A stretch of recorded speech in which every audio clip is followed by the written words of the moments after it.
Hello my viewers, আজ একটা higher company LED TV দেখতে এসেছি। টিভিটার প্রবলেম, ইলেকট্রিক দিলে ওই স্ক্রিনটা এসে চলে গেল, আবার স্ট্যান্ড বাই হয়ে গেল, এটাই প্রবলেম।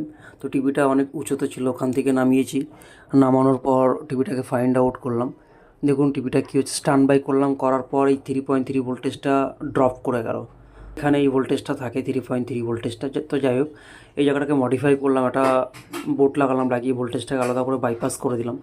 করার পর স্ট্যান্ড বাই করছি, দেখুন কি দেখায়।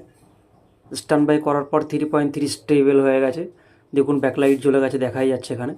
টিভিটা অন হয়ে গেছে, ভোল্টেজটাও ফিক্স আছে। স্ক্রিনটাকে একবার দেখাবো,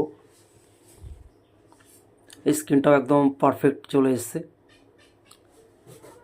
তো টিভিটা সাকসেস হয়ে গেছে, এবার টিভিটাকে ফিটিং করব। টিভিটা ওখানে ছিল, তো টিভিটা ওখান থেকে পেরে এখানে নিয়ে এসেছি কাজ করার জন্য। টিভির প্রবলেম যেটা ছিল, এখানে প্রোটেকশান মুড ছিল, 3.3 ভোল্ট বিলিং করছিল, বিলিং করে স্টপ করে যাচ্ছিলো, স্টপ করে প্রোটেকশানে চলে যাচ্ছিলো, যার জন্য টিভিটা অন হচ্ছিলো না। তো সেখানে একটা বক কনভার্টার লাগিয়েছি, টিভিটাকে ওয়ালে ফিটিং করে দিয়েছি। স্ক্রিনটাকে একবার দেখাবো, কাস্টমার টিভিটাকে চালিয়ে দেখছে।